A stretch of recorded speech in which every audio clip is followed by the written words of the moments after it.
আমাদের যারা সংবিধান সংস্কার কমিশন প্রস্তাব দিয়েছে বাংলাদেশকে 4টা প্রদেশ করতে হবে। এই মুহূর্তে এইটাই প্রধান সমস্যা নয়। এই মুহূর্তে প্রধান সমস্যা হচ্ছে জনগণের ইচ্ছা অনুসারে সংবিধান প্রণীত হবে কিনা, সেটা একটা নির্বাচনের মাধ্যমে করতে হবে। জুলাই অভ্যুত্থানে যারা নেতৃত্ব দিয়েছেন তারা ঘটনাটা ঘটিয়ে ফেলেছেন, এখন বলা হচ্ছে তারা একটা ঘোষণাপত্র দিতে পারবেন কিনা। আরে যে কাজটা আপনি করেছেন সেটা ঘোষণাপত্র দিতে পারবেন না কেন আপনি? আমরা কি করেছি কাজটা? ঘোষণাপত্র হচ্ছে আমার কাজের একটা বিবরণী, রিপোর্ট পেশ করা। আমি এই কাজটা করেছি। অনেকে মনে করে ঘোষণা দিয়েও বিপ্লব হয়, অনেক সময় বিপ্লব দিয়েও ঘোষণা করে। আজ আমাদের অনেকে ঘোষণাপত্রের ইংরেজি অনুবাদ করেছেন, চার্টার, কেউ বলছে ডিক্লারেশন, কেউ বলছে প্রোক্লেমেশন করেন, অনেকে অনুবাদে এটা আবার ইশতেহারও বলেন। আমার মনে হয় আমরা যে ঘটনা ঘটেছি, উই দ্য পিপল, এটা হচ্ছে প্রথম ঘোষণা, এবং we give ourselves this constitution, another ঘোষণা। তাহলে আমরা কি কনস্টিটিউশন নিজেকে দেব? পাকিস্তানের ঘোষণাটা দিয়েছিল আইয়ুব খানের পতনের পরে। নতুন যে সামরিক শাসন, আইয়ুব খান যাকে আমন্ত্রণ করে এনেছিলেন পাকিস্তানি সামরিক বাহিনীর প্রধান জেনারেল ইয়াহিয়া খান, তারাই এলএফও ঘোষণা করেছিলেন, এবং সেটা মেনেই আমাদের দেশের এবং পশ্চিম পাকিস্তানের সমস্ত রাজনৈতিক নেতা আন্দোলনে অংশগ্রহণ করেছিলেন। আমাদের এখানে কিন্তু সেরকম লিগ্যাল ফ্রেমওয়ার্ক অর্ডার কেউ দেয়নি। এটা দেবে এই বৈষম্য বিরোধী ছাত্র আন্দোলন। আমরা একটা ফ্রেমওয়ার্ক অর্ডার দেব, সেটাই হচ্ছে ঘোষণা। বাংলাদেশের নির্বাচনটা এভাবে হতে হবে। এই জন্য কমিশন করেছেন, আলোচনা করেছেন, খুবই ভালো। আমাদের দুটো কথা মনে রাখতে হবে। আপনাদের সাথে আমি শুধু আরেকটা কথা যোগ করি। এখন 1972 সনের সংবিধানটা কেন ফ্যাসিবাদী সংবিধান হয়েছে? আপনাদের মনে প্রশ্ন আছে। দেখেন, এইটা হচ্ছে একটা ব্যুরোক্রেটিক আমলাতান্ত্রিক সংবিধান। আপনি যদি আমেরিকার সংবিধানের সাথে তুলনা করেন টের পাবেন। আমেরিকার সংবিধানের মধ্যে মাত্র 7-8টি ধারা আছে, 7টি ধারা। 1 নম্বরে আছে তার কংগ্রেস বা আইনসভা কি করে গঠিত হবে। 2 নম্বর আছে তার প্রেসিডেন্টের কি ক্ষমতা থাকবে, কি ক্ষমতা থাকবে না। 3 নম্বর আছে তার বিচার বিভাগের কি ক্ষমতা থাকবে, কি থাকবে না। এবং এই ক্রমে তারা 7টা ধারা দিয়ে সংবিধান শেষ করেছে। এত ছোট সংবিধান, কিন্তু সেটা এত বছর কার্যকর হলো কিভাবে? সংবিধান লেখার আগে তারা আরেকটা সংবিধান লিখেছিলেন 4 বছর আগে, ওটাকে বলে আর্টিকেলস অফ কনফেডারেশন। 1783 ইংরেজিতে আমেরিকার 13টি ইউনিয়ন মিলে একত্রিত হওয়ার জন্য তারা একটা সংবিধান করেছিলেন, ওটার নাম ছিল আর্টিকেলস অফ কনফেডারেশন। কিন্তু সেটা কাজ করছিল না। সেখানে প্রদেশের ক্ষমতা বেশি হবে না কেন্দ্রের ক্ষমতা বেশি হবে, এই তর্ক মীমাংসা করতে গিয়ে 1787 সনে 4 বছর পরে তারা বর্তমান সংবিধানটা গ্রহণ করে। কিন্তু এটা গ্রহণ করার পরে তারা দেখলো কি জনগণের অধিকার কথাটা কোথাও লেখা হয় নাই।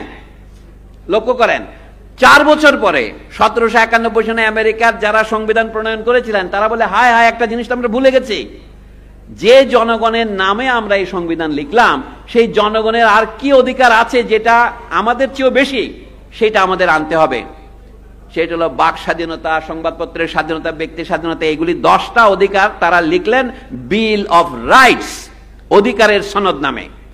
সেটা আমেরিকান সংবিধানের অঙ্গাঙ্গে অঙ্ক হয়েছে। যে কোনো মানুষ তার রাজনৈতিক মত প্রকাশের স্বাধীনতা ভোগ করবেন, মত প্রকাশের জন্য তাকে কোনো রকমের নির্যাতন করা যাবে না। আরো বহু রকমের আছে, এইগুলির নাম হচ্ছে বিল অফ রাইটস। এখন আধুনিক কালে গত 250 বছর আমাদের কি অভিজ্ঞতা হয়েছে? আমি এটা দিয়ে বলছি, আমাদের 2 ধরনের অধিকারের কথা এখন সংবিধানে স্বীকৃত হয়েছে সারা পৃথিবীতে। জাতিসংঘ 1948 সনে মানবাধিকারের সার্বজনীন ঘোষণা দিয়েছেন। সেই ঘোষণার অনুবলে 18 বছর পরে তারা 2টো আইন করেছেন। কারণ ঘোষণাটা ঘোষণা, ওইটা আইন নয়। আইন হয়েছে কি, একদল অধিকারের নাম হচ্ছে নাগরিক অধিকারের ঘোষণা, সিভিল এন্ড পলিটিক্যাল রাইটস। আর একটা 1966 সনে নিয়েছেন অর্থনৈতিক, সামাজিক এবং সাংস্কৃতিক অধিকারের ঘোষণা।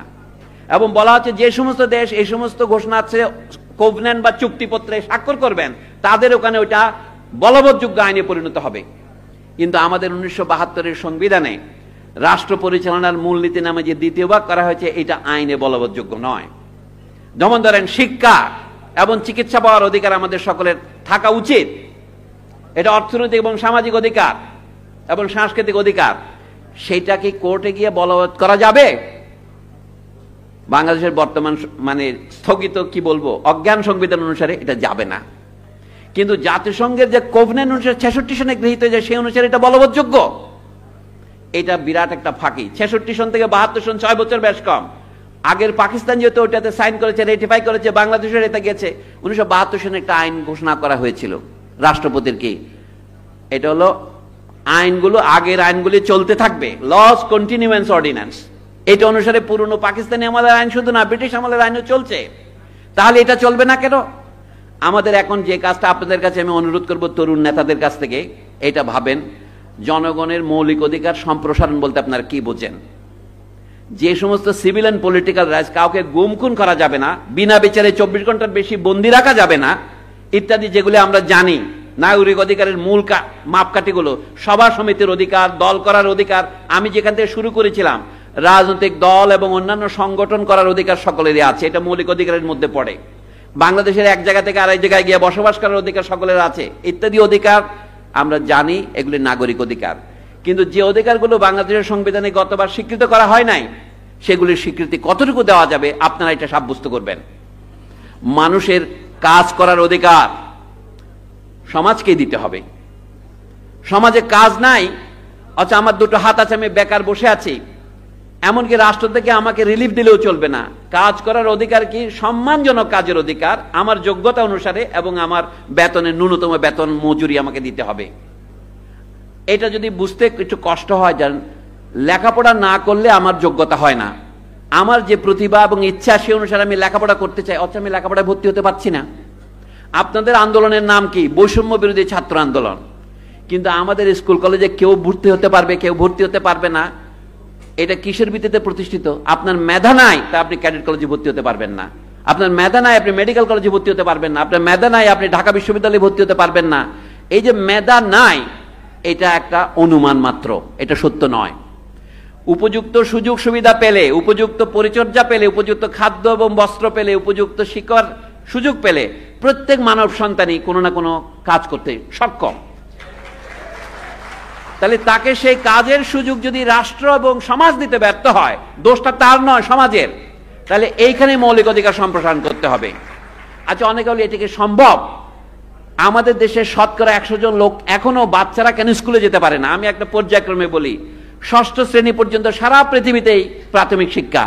আপনারা কি কোনদিন জিজ্ঞাসা করেছেন আমাদের দেশে প্রাথমিক শিক্ষা 5ম শ্রেণী পর্যন্ত কেন? জিজ্ঞাসা করেন, উত্তর পাবেন। আমার দুনিয়ার সব দেশে যেটা বলে বুনিয়াদী শিক্ষা, ফান্ডামেন্টাল এডুকেশন, সেটা হচ্ছে 12 বছর স্কুলে থাকতে হবে, অথবা শিশুর বয়স 18 বছর হইতে হবে। ডক্টর ইউনূসের কথার একটু প্রতিধ্বনি করব, অন্তত 17 বছর পর্যন্ত পড়তে হবে তাকে। আমরা যেটাকে ইন্টারমিডিয়েট বলি, এখন সবাই তো আমরা এ লেভেল আর ও লেভেল করতেছি। আপনারা কখনো জিজ্ঞাসা করেছেন আমাদের দেশের ছেলে মেয়েরা, বিশেষ করে উচ্চ শ্রেণীর ছেলে মেয়েরা সবাই এ লেভেল ও লেভেল করতেছে কেন? কারণ জাতীয় শিক্ষা ব্যবস্থার উপর তাদের আর আস্থা নেই। এই অবস্থায় কেন আমরা পৌঁছলাম? কই বিলেতের ছেলেমেয়েরা তো আমাদের এইচএসসি আর ওএসএসসি দিতে চায় না, আমরা আর এ লেভেল আর ও লেভেল দিচ্ছি। যে দিতে চায় এটা তার স্বাধীনতা, কিন্তু আমাকে জিজ্ঞাসা করতে হবে আমরা আমাদের দেশের শিক্ষা ব্যবস্থাকে নষ্ট করলাম কিভাবে? আমরা বলি আমরা একমুখী, বিজ্ঞান ভিত্তিক এবং কর্মমুখী, এই সমস্ত স্লোগান দিয়েছি। আমি তরুণদের বলি আপনারাই চিন্তার কাণ্ডারি হবেন। কর্মমুখী শিক্ষার মানে কি? সমাজে আপনি দুই ধরনের লোক তৈরি করতে চাচ্ছেন, কিছু লোকের শিক্ষা হবে কর্মমুখী, আর কিছুর কাজ হবে শাসনমুখী, অর্থাৎ নিষ্কর্মামুখী। এটা তো আপনাকে হচ্ছে। এই জন্য শিক্ষার ক্ষেত্রে, স্বাস্থ্যের ক্ষেত্রে জনগণের সকলের অধিকার প্রতিষ্ঠা যদি আইনে বলবৎযোগ্য অধিকার হিসেবে প্রতিষ্ঠা না করা হয়, তাহলে জনগণকে ফাঁকি দেওয়া হয়। এই ফাঁকি 1972 সনের সংবিধানে দেওয়া হয়েছে। আসুন, আমি বলছি না যে বাংলাদেশে একদিনে সব করা সম্ভব, কিন্তু আমাদের তো যাত্রা শুরু করতে হবে। এখনো বাংলাদেশের সরকারি হিসাবে পুরনো ভুয়া যারা তো তথ্যের ব্যবসাও করেছে, নির্ভর করা যায় না, তবু তাদের হিসাব দিয়ে বলি শতকরা 26 জন লোক নিজের নাম দস্তখত করতে পারে না। তাদের ভাষায় বলে তারা নিরক্ষর। এটা কি লজ্জার কথা নয়? অক্ষর হওয়াটাই যদি শিক্ষিত হওয়ার মাপকাঠি হয়, এবং শতকরা 26 জন লোক যদি অক্ষর লিখতে না পারে, পড়তে না পারে, তাহলে এই দায় কার? এবং আপনার চিকিৎসা ব্যবস্থা, আমাদের দেশে এখন বেশ ভালো ভালো হাসপাতাল হচ্ছে, কিন্তু কই সাধারণ মানুষের চিকিৎসার সাধারণ সুযোগ পাওয়ার কোনো আমাদের, এই হচ্ছে বর্তমান অবস্থা। আপনাদের এই সবাই আমি কয়েকটা প্রশ্ন মাত্র উত্থাপন করলাম যে আপনাদের সামাজিক অর্থনৈতিক কর্মসূচিটা এখনো পরিষ্কার নয়।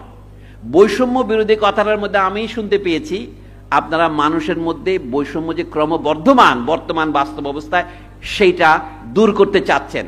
শুধুমাত্র সরকারি চাকুরিতে কোটা ভিত্তিক যে বৈষম্য তৈরি হয়েছিল শুধু তার বিরুদ্ধে আপনাদের আন্দোলন সীমিত ছিল না, এটা হচ্ছে সব ধরনের বৈষম্যের বিরোধী আমরা দাঁড়াবো। আমরা কেন শিক্ষা এবং চিকিৎসা ক্ষেত্রে বৈষম্যের বিরোধিতা করব না? তাহলে সেটাকে বাস্তবায়ন করতে হলে যে কর্মসূচি লাগবে সেই সামাজিক অর্থনৈতিক কর্মসূচিকে আমি এই বলেই শেষ করবো। আমাদের নির্ধারিত সময় প্রায় শেষ।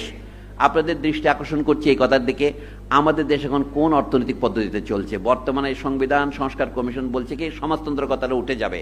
সমাজতন্ত্র কথাটা 72 সনে ছিল প্রতারণা, এখন তার জায়গায় কি নতুন প্রতারণা দেবেন আপনি? আমাদের দেশে আমরা বলি পুঁজিতন্ত্র কথাটা আপনি লিখবেন না সংবিধানে, এমন আপনি কি লিখবেন ভদ্র কথা market system, free market system এটা লিখবেন।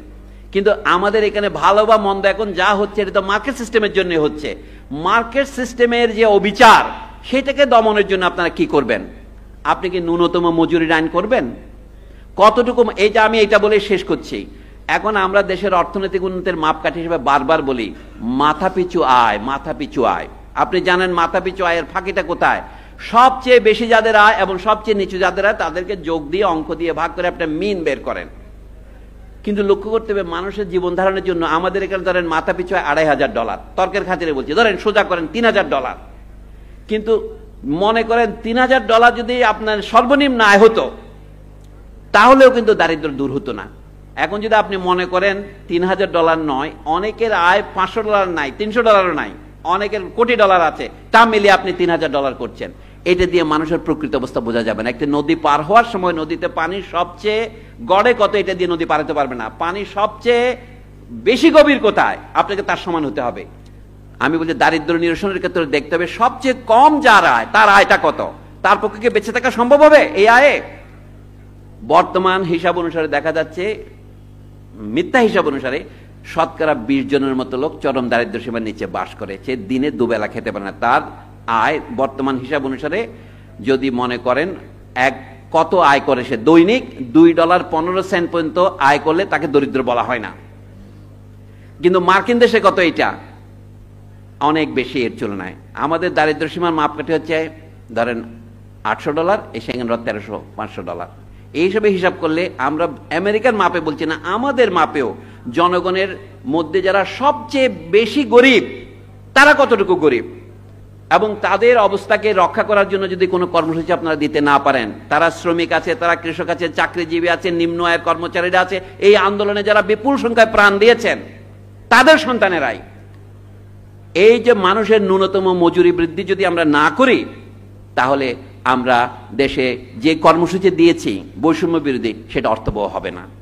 আমি আপনাদের সুন্দর ভবিষ্যৎ কামনা করি।